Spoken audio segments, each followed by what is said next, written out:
We all remember, right? When Kid Rock was a big tough guy and he shot all of those cans of Bud Light because the company in his mind had partnered with Dylan Mulvaney.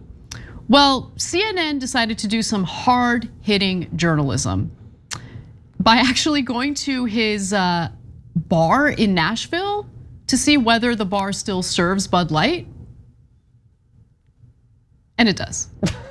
So let's get to the details in a moment. But first, I just want to remind you all of the video featuring Kid Rock and what he did to those poor Bud Light cans. Grandpa's feeling a little frisky today. Let me say something to all you and be as clear and concise as possible.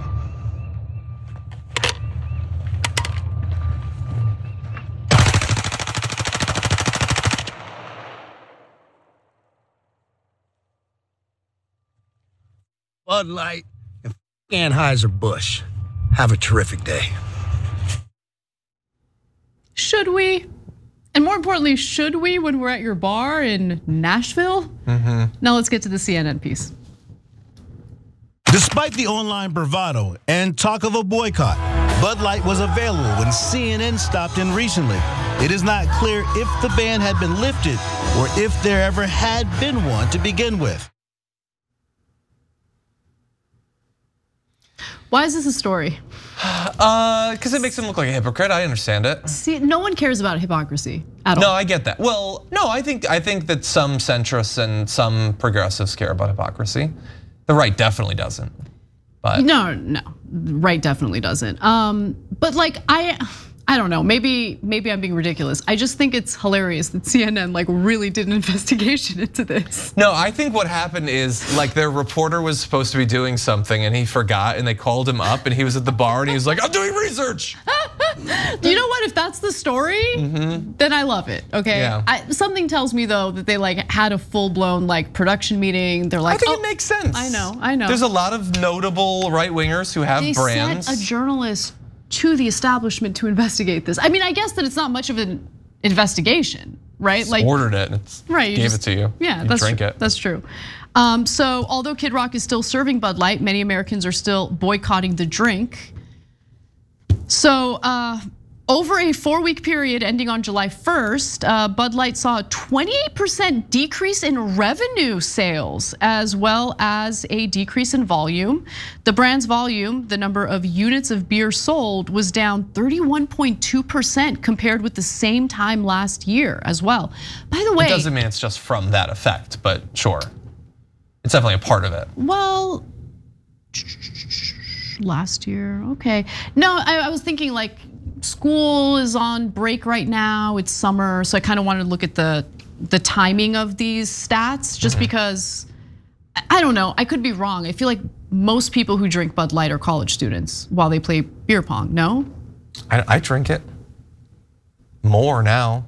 I fly to Nashville. John, I feel like you deserve to have a better palate. I like it, I think it's fine. I don't understand, I like woke beer, what can I say? There's just something about it. This remains like among the dumbest stories ever. I don't mean the Kid Rock stuff specifically. I mean the Bud Light thing is such a stupid time in American history that these right wingers saw that Bud Light did a tiny little promotion with a trans influencer who has never done anything wrong, and simply because Dylan Mulvaney is trans and exists, they need to destroy the whole corporation. And listen, then hold on, pause for a second. So look, I do not agree with them like freaking out over the Dylan Mulvaney Bud Light can thing at all. I do want to just say what their perspective is. It does not mean I agree with their perspective. It just means that this is their perspective. Because you mentioned Dylan Mulvaney did nothing wrong, but in their minds, Dylan Mulvaney is radicalizing young people through TikTok by sharing her transition story, right? They see her as a threat. Yeah, and they're out of their damn minds. Yeah, I mean, I disagree with them on that, like completely, but that is what's driving this. And look, there is something. I don't even really believe that that's actually what their issue is. Even if they say it, they do not take issue with sexualization that might be seen by kids. They take issue with Dylan Mulvaney. I mean, They look, I want definitely more think they have problems with swimsuits in Dylan Bud Light Mulvaney. ads. Like, Yeah. they want more sexual stuff that kids might see, so long as a trans person is not involved in it. Yeah, no, they really think that like Dylan Mulvaney and influencers like her are leading to kids wanting to transition or to be, trans when in reality in their minds they're not. Yeah, I don't look, know, maybe that's what's in their influencers minds. like It's just Kid important Rock to understand firing what they fully think. automatic submachine guns and pretending that makes Kid you a Rock- tough guy might influence the next school shooter. Like, are we concerned about influencers or are we not concerned about influencers? Kid Rock is insane. Like, is it even legal to own that, by the way? I don't know. He's insane though, and he loves to do stuff like that. So for him, these little stunts, it's like his.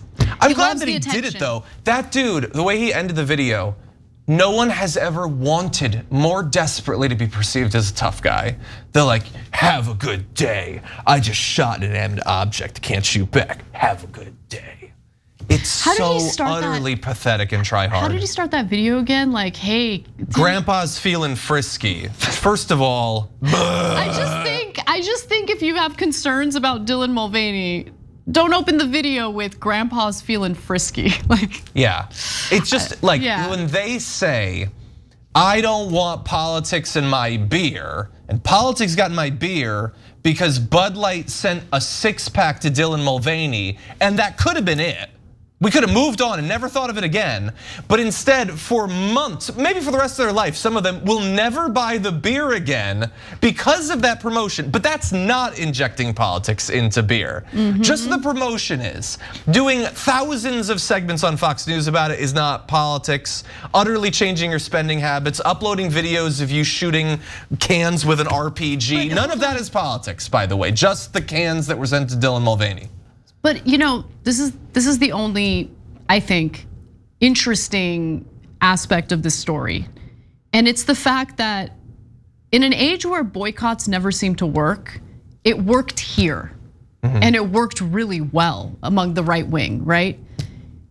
And that is interesting, and it kind of I don't know, I just think that the right wing and its media ecosystem is strong, and when they call for a boycott, most people listen, and you can see that reflected in the numbers. And I look at their stock price. It's at where it was like in February. The company's doing just fine. That's interesting. Are they doing stock buybacks or something? Because if their sales specifically for Bud Light happen to be down. Maybe they're making up for it in other areas. Yeah, and they're still selling tons of Bud Light was one of the most popular beers ever. It being down 30% means it's still one of the most popular beers in the country. America is so disappointing. They're able to be herded. That's what they demonstrated. That a couple of people barking at them and firing assault rifles is enough to get them to utterly change their behavior with no logical rationale behind it. That's what they've demonstrated and continue to demonstrate. Thanks for watching The Young Turks. Really appreciate it. Another way to show support is through YouTube memberships. You'll get to interact with us more. There's live chat emojis, badges. You've got emojis of me, Anna, John, JR. So those are super fun. But you also get playback of our exclusive member-only shows and specials right after they air. So all of that, all you gotta do is click that join button right underneath the video. Thank you.